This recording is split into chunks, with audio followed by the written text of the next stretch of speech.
Hey guys, if something's not working in your TikTok shop, don't worry. Here's how to fix it in a few quick steps. First, open your TikTok app because sometimes it's just a temporary glitch.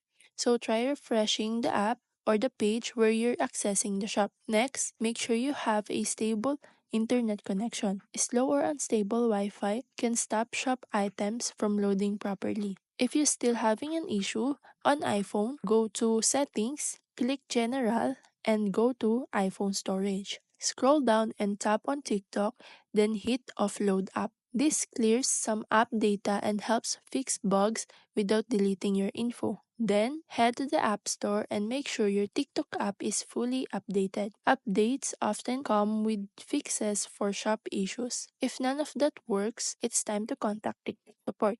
So go to your TikTok profile, tap the three bars on the top right, select Settings and Privacy, scroll down, and tap on Support. Then go to Help Center and explain the issue. TikTok's team will guide you step by step to fix the problem. And that's it. Thanks for watching.